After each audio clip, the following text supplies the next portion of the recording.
This video is about how to stop getting played.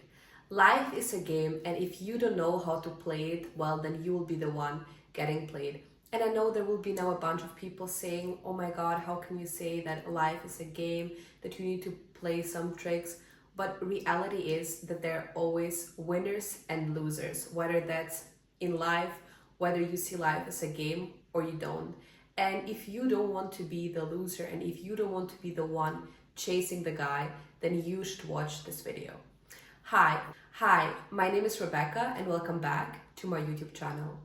If you're the one getting played, that also means that you're the one doing the chasing and the other person is the one being chased.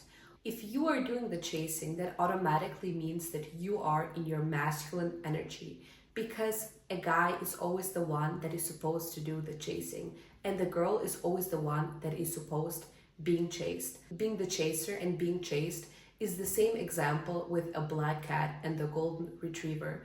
You should be in any relationship with a guy, the black cat that receives. If he wants you, he needs to be the one chasing you and not the other way around. And if you're already the one getting played and you're the one that is doing the chasing, that also automatically means that he just doesn't want you enough.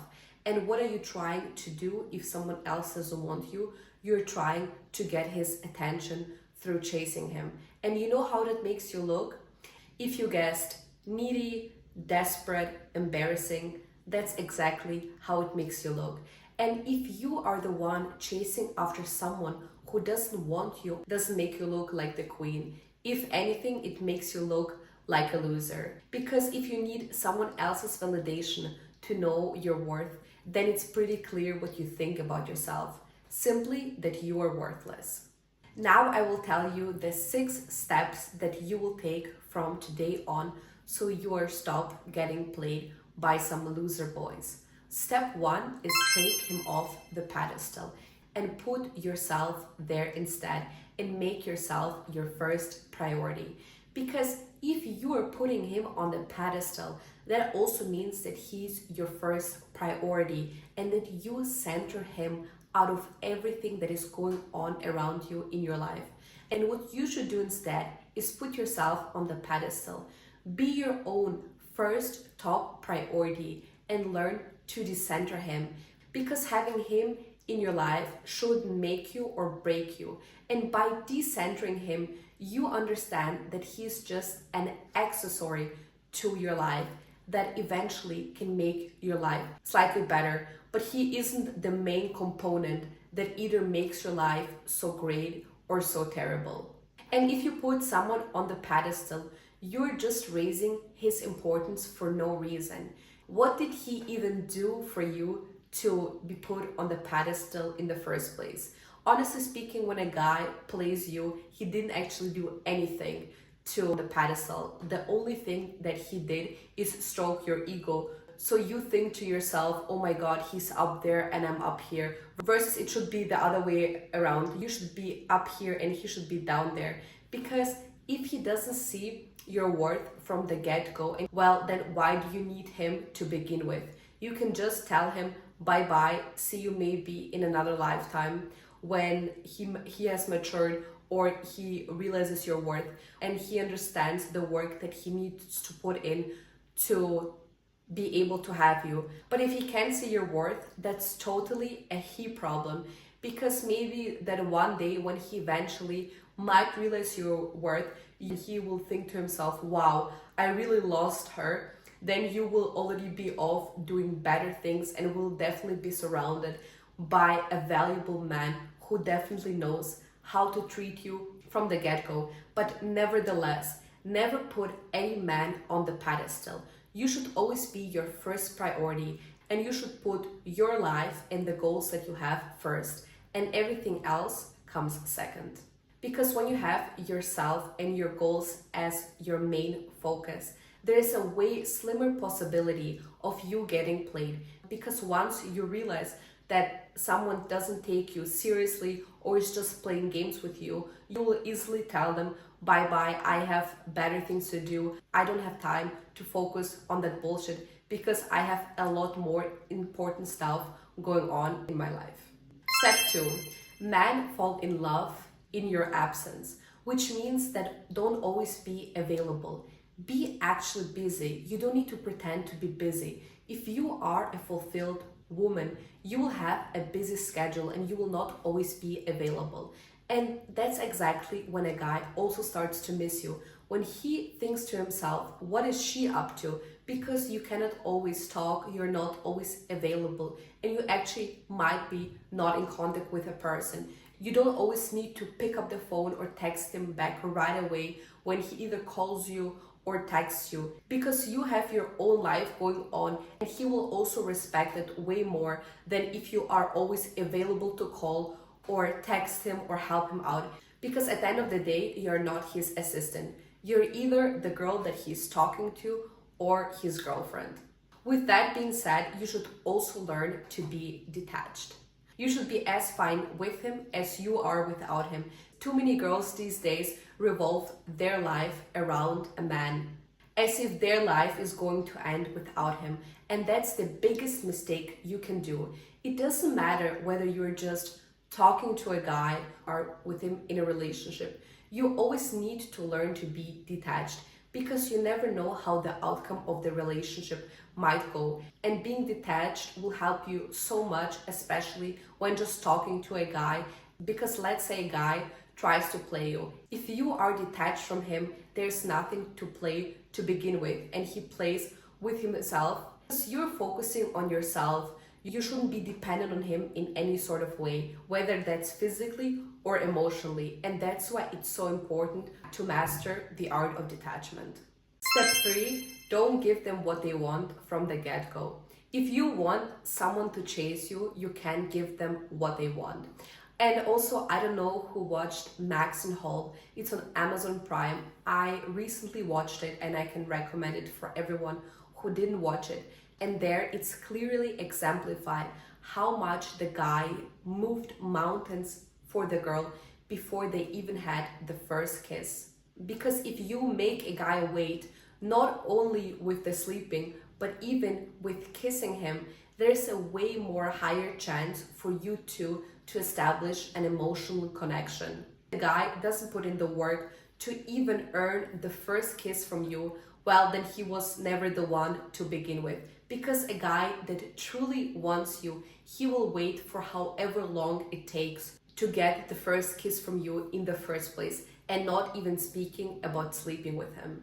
In the movie Max and Hall, the guy moved mountains for the girl before they even kissed, and that's exactly what you should also aim for. Take it slow. If there's a vibe and you want to kiss him, sure, do that. But if you can wait, even with the kissing, that's even better for you, because he will think to himself, oh my god, why doesn't she want to kiss me? Oh my god, what else do I need to do to finally be able to kiss her? And then eventually, when you actually kiss and you made him wait, he will appreciate the moment way more, and he will feel like he earned it. So if I were you, I would take the dating stages a bit more conservative and make the guy wait, not only with the sleeping, but with the kissing as well. Step 4, don't always be available. Be busy and have goals. Your time is valuable and precious, and if you decide to spend time with someone, they better make it worth it. A guy needs to be able to fit into your schedule, not the other way around, because at the end of the day, there can only be one princess in the relationship, and that's you. Otherwise, you will find yourself in a lesbian relationship where you have a soft boy by your side, and I highly doubt that you want that for yourself. If a guy suggests to meet on a certain day and you can't make it for some reason, and he doesn't take the time to reschedule with you, or he doesn't even take the time to fit into your schedule, well, then he was never the one to begin with. Because if a guy that you are seeing can't plan a simple date, what makes you think that he will be able to plan your future together? Now we come to step number 5, realizing that no one owes you anything. The only person that owns you something in your life is yourself, because there will never be a closer person by your side than you yourself are. That's why you need to be fine with any person walking out of your life at any point in your life. Because let me make it clear to you, no guy owes you a call, a text, an explanation. Nothing at all. And once you realize for yourself that no one owns you anything, you will realize how peaceful your life will become, because you will be able to think about certain things or certain outcomes way more rationally and less emotionally. Let's say a guy promised to do something and he didn't. So what? Life moves on. Don't complain about it, don't nag about it, especially if you are not in a committed relationship with him. Because there's nothing to be upset about. If anything, it shows that he was never the one to begin with. Because if you're talking or seeing a guy and he can't hold a simple promise, well, what does it show then about him as a person?